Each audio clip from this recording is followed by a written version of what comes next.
I'm Lindsay MacLeod, and I am a coppersmith and lighting designer and lantern maker. We're here at our home studio on Wadmalaw Island, and I'm going to show you a little behind-the-scenes look at our lantern making process.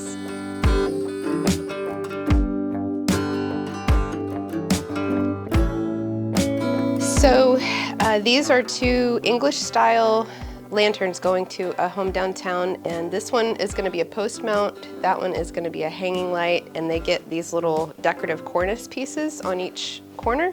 I'm going to hammer it out to give it a little dimension, and then I'm going to hand bend it and put it onto each corner. All of our lanterns are custom.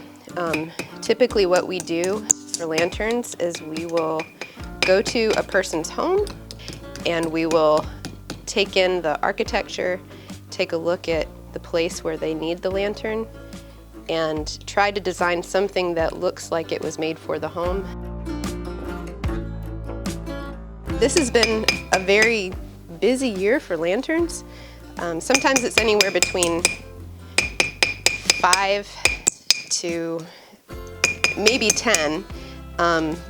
But one job that we have in particular has a lot of lanterns for the one house.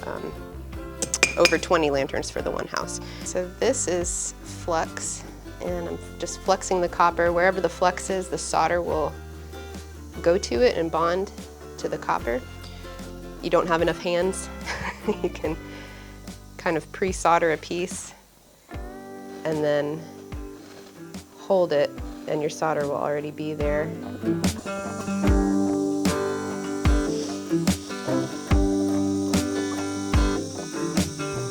But you want to see the solder come out and kind of form a little smooth bead, and that's how you know it's bonded to all of the copper, to both pieces.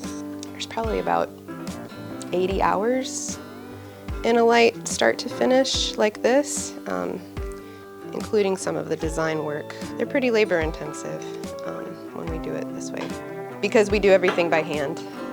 When I started to apprentice with John Gant, he made all of his lights by hand, and so that's how I was taught, and that's really what I loved, because I have always loved art.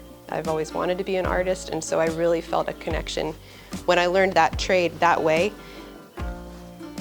because it's kind of a dying trade. There are not very many coppersmiths out there making lanterns by hand anymore, or at least not this way completely. So we really want to preserve that historic trade in Charleston, because we feel like it's a lot of what has given the city the character that it has, and the beauty that it has. So keeping the trade alive is really important to us.